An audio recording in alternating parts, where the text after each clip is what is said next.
The next day it rained. My father asked me how I'd like to go to the movies. Just me, I asked. No, all three of us, he said. Fudge is very young to go, I said. Don't you think so? Maybe, but I can't think of anything else to do with him, and that will just take up a few hours. You can give him some socks, I suggested. You know how he loves to play with your socks. Socks won't last the whole afternoon, my father said. That's why I thought of the movies. What will we see, Dad? My father checked his New York magazine. A Bear's Life is playing in the neighborhood. How does that sound? What's it about? I asked. A Bear's Life, I guess, my father said. It's rated G.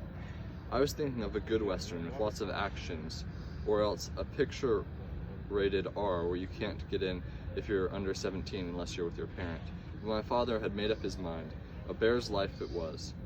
I suggested that my father get Fudge cleaned up, because by then he was looking kind of messy. I don't think my father even put him into his pajamas last night.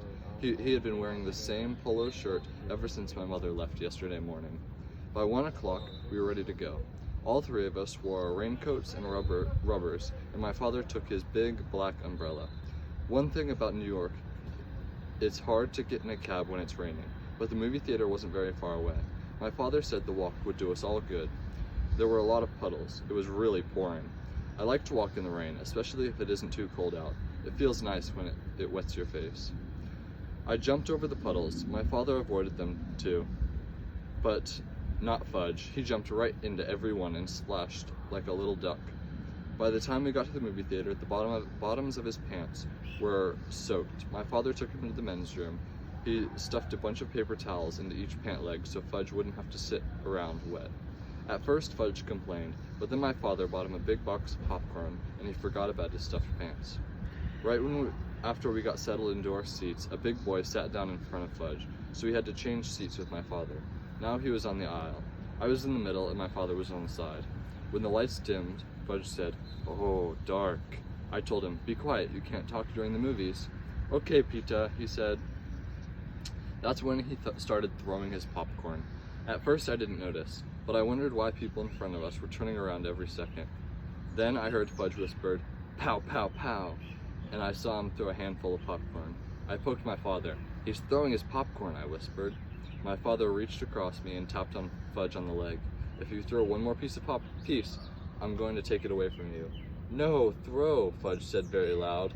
"Shh," the people in front of us said. "Shh," Fudge said back to them. "You see," I told my father, "he's too young for the movies. He doesn't understand." But from the moment the first bear came on the screen, Fudge sat still and watched.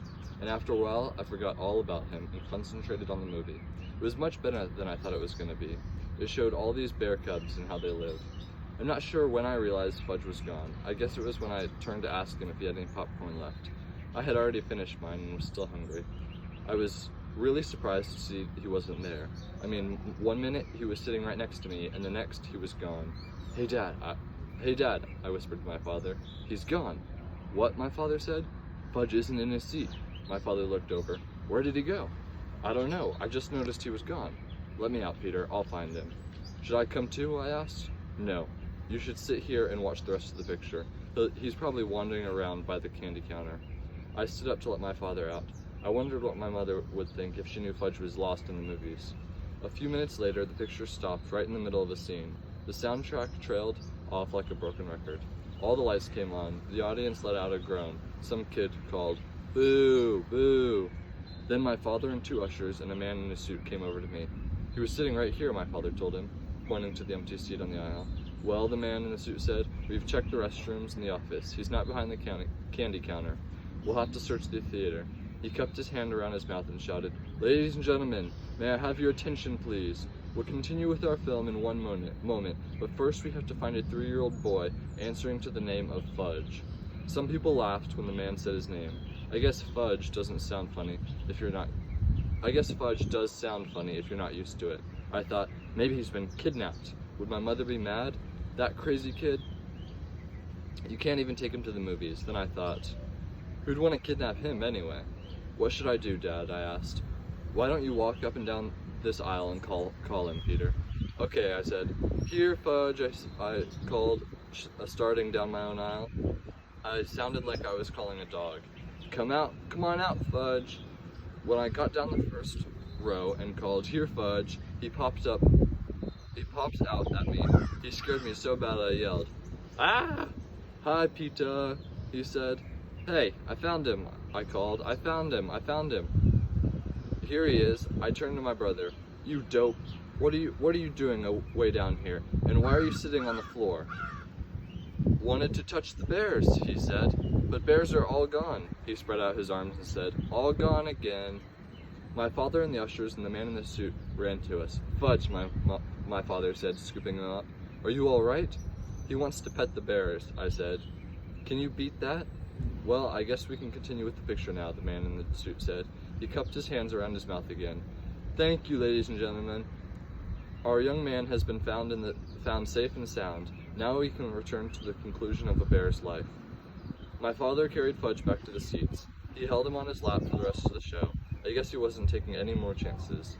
Later, when we got home, my father explained to Fudge that movies are like TV. It's like a picture. There's nothing to touch. Fudge listened, but I don't know whether he believed my father. I had the feeling he still thought those bears were in the theater somewhere. I made up my mind that I would never take my little brother to the movies. Never. At least not until he was 9 or 10. My father said he was going to cook us up something special for dinner to celebrate finding Fudge in the movies. I thought that was really strange, because as far as I know, my father can't cook anything. He doesn't even know where my mother keeps the peanut butter, the dishes, or the pots and pans. Lucky for him, I was there to show him. "What are you going to cook, Dad?" "A super duper omelet," he said. "Omelette? I'm not sure me and Fudge like omelettes." "Well, you'll like this one," my father said, humming as he gathered his ingredients together. "Get me a big frying pan, Peter." "Okay," I said. I gave it to him, and he melted some butter in it. "What's going in the super duper omelet?" I asked while Fudge sat on the floor banging 2 pot covers together. "Well, the eggs, of course," my father said. "Omelets are made of eggs." "And what else?" I asked. "Oh, I think I'll make a mushroom omelet." "Eggs and mushrooms?" I said. "Yes, you'll love it." "I'm not so sure." "You'll see, Peter," my father said. I set up the table while my father cooked. I even put Fudge in his booster chair. When the omelet was done, my father brought it to us. He was still humming. "That's some big omelet," I said when I saw it. It filled up the whole frying pan. "How many eggs did you use?" "About a dozen," my father said. "Mom only cooks one at a time," I told him. "Well, you taste this and you'll know why I used them all up." "You mean it's that good?" I asked. "Go on," my father said as he served me. "Taste it." I took a bite. It was awful. The worst thing I had ever ate in my whole life. But my father was standing there grinning at me. I didn't want to hurt his feelings. "Well," he said. "It's nice," I told him, swallowing a chunk whole. I washed it down with a glass of milk. "You see, your mother ought to experiment more. Then you'd learn to eat a lot of different things." "I don't think Mom ever made me a mushroom omelet," I said. My father put some on Fudge's plate. Then he served himself. Fudge shoved a lot into his mouth at once. I waited, figuring he would choke on it. Instead, he said, "Oh, good." My father beamed. Fudge wasn't smart enough to fool my father, so he must have really liked it. But a kid that can eat flowers and swallow teeth doesn't know much about omelets anyway. My father sat down and tasted super duper concoction. He not only choked on it, he spit it out. "Oh no," he said, "this is awful. Something went wrong. Maybe the eggs are rotten." "Mom just bought them on Thursday," I said. "Maybe it's the mushrooms then," he said. "Maybe it's how you cooked it," I suggested. My father jumped up from the table and threw the mushroom omelet in the garbage. Fudge started to cry. "Want more, more." "No," my father told him. "It wasn't any good." Fudge screamed, "Eat it or wear it! Eat it or wear it!" He flung his spoon across the room and it hit my mother's favorite plant. The dirt spilled all over the floor. "Now you stop that," my father said to Fudge. "I'm going to make us nice peanut butter sandwiches. Then you're going to have a bath. Your mommy's coming home tomorrow, and we're going to show her how well Daddy managed all by himself. Peter, where does your mother hide the peanut butter?" After supper, my father bathed Fudge. The only thing he decided not to do were the dishes. He stacked them in the sink and left them for my mother. On Sunday afternoon, we drove to the airport to meet my mother's plane. On the way there, my father said, "Wouldn't it be fun if we all kept all the things we did over the weekend a secret, just between the 3 of us, kind of a man's secret?" I agreed not to say a word, and my mother was so glad to see that that she didn't even mention the dirty dishes in the sink.